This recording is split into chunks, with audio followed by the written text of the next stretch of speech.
À l'âge de 34 ans, l'abbé Tanguay arrive à Wallin le 2 octobre 1919 pour y célébrer le premier vendredi du mois avec les Canadiens français au sous-sol de l'église St. Mary's. L'abbé Tanguay commence immédiatement à regrouper ses fidèles. Le premier dimanche d'octobre 1919, il débute la visite pastorale des rues Wallin, Duncan, Division, Causey, Queen et Burger. Les 250 Canadiens français forment déjà un noyau dans le voisinage qu'on désigne plus tard sous le nom de Frenchtown. En 1920, la paroisse du Sacré-Cœur de Wallin est fondée et l'abbé Rosario Tanguay est désigné le curé fondateur. À cause de l'âge, la structure de la première église est en ruine. Alors, de janvier à mai 1934, le curé et quelques paroissiens dessinent eux-mêmes les plans d'une église. Le 28 octobre 1934 a lieu la bénédiction de la nouvelle église du Sacré-Cœur. Cette date coïncide avec la célébration du jubilé sacerdotal du curé ordonné à la prêtrise en 1909. La dépression fait ravage, ce qui cause un temps d'épreuve pour le curé Tanguay.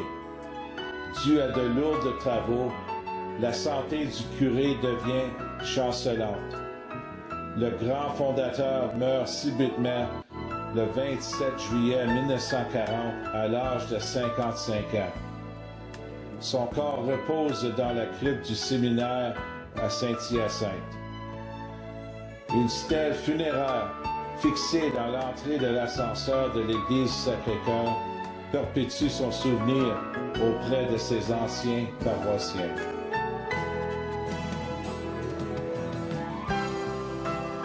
Le père franciscain Maurice Gagnon est né le 11 février 1906 à Thetford Mines, Québec. Il est ordonné prêtre le 24 juin 1934. Sa vocation débute dans l'enseignement à un collège pour les missionnaires situé à Sorel. Il fut aussi appointé directeur du journal mensuel très populaire au Québec, surnommé Les Missions franciscaines. Il entre en fonction de fournisseur pour les missionnaires aux pays étrangers. Suite à une maladie grave, le père Gagnon fut libéré de ses responsabilités et relocalisé à Wallin comme vicaire en 1957. Malheureusement, il décéda subitement au nouveau presbytère du Sacré-Cœur le 8 septembre 1959 à l'âge de 53 ans. Son corps fut exposé dans la deuxième église car la nouvelle, toujours en construction, n'était pas accessible et il fut inhumé à Châteauguay, Québec.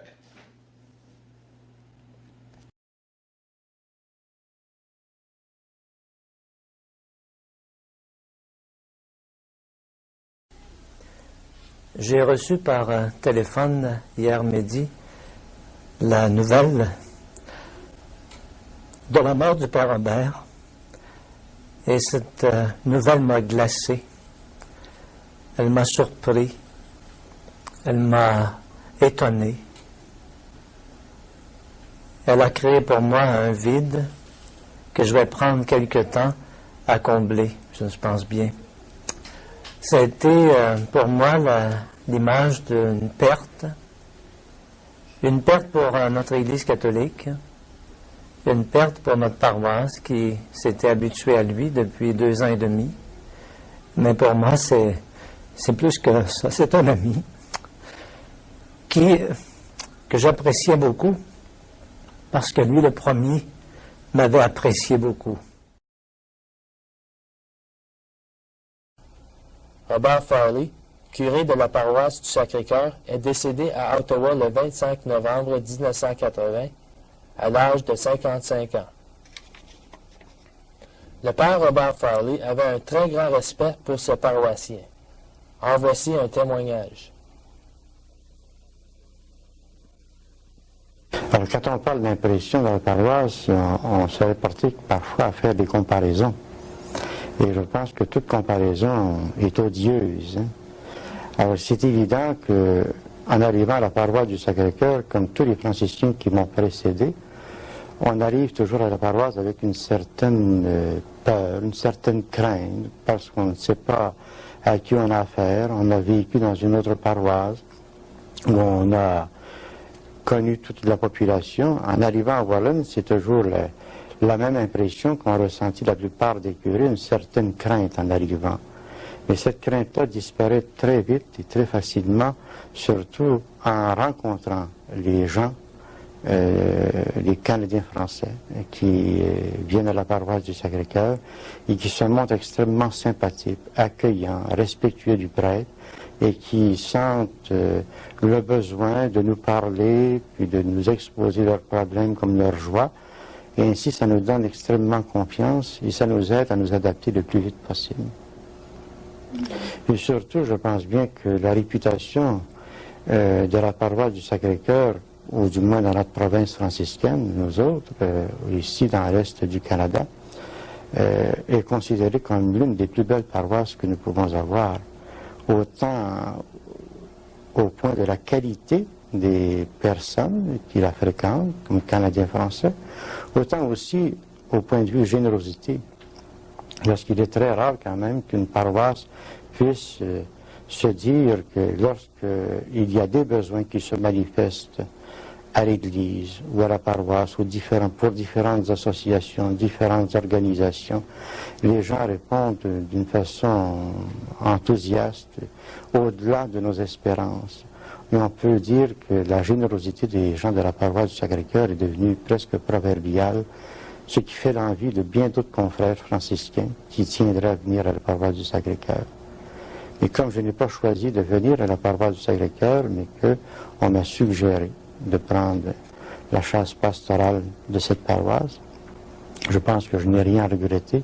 Au contraire, j'en suis très heureux.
promesses divines.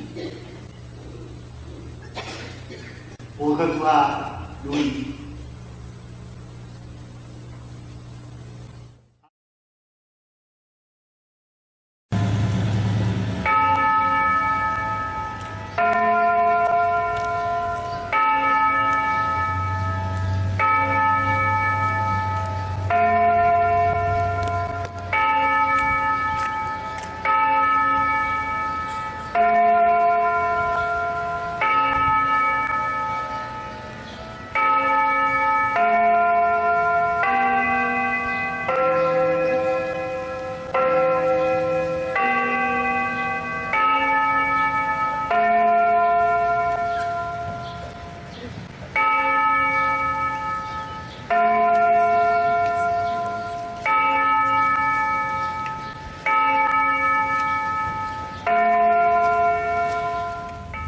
Seigneur, voilà, nous venons d'accompagner Louis et comme un bon grain de blé, nous le mettons en terre. En nous rappelant, Seigneur, ta parole de l'Évangile, si le grain ne meurt, il ne porte pas de fruits. Aujourd'hui, Seigneur, c'est du bon grain qu'on te donne. Et nous espérons et nous croyons qu'il donnera du fruit pour l'Église du diocèse et en particulier pour ton Église de Welland. Tu es son Père et tu es notre Père. C'est pourquoi tous ensemble, nous allons dire Notre Père qui es aux cieux, que ton nom soit sanctifié, que ton règne vienne, que ta volonté soit faite sur la terre comme au ciel. Donne-nous aujourd'hui notre pain de ce jour.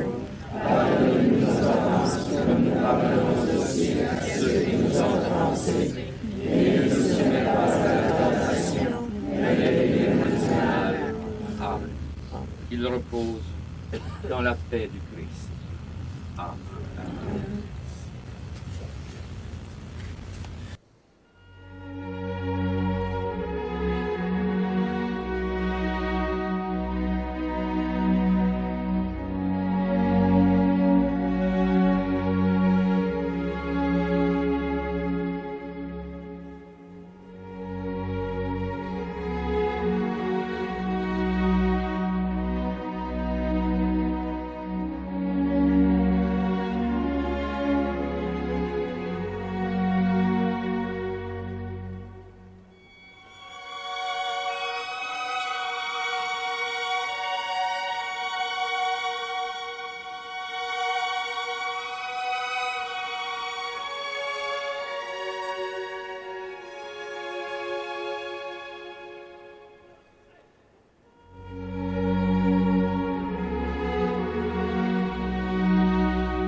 Saint,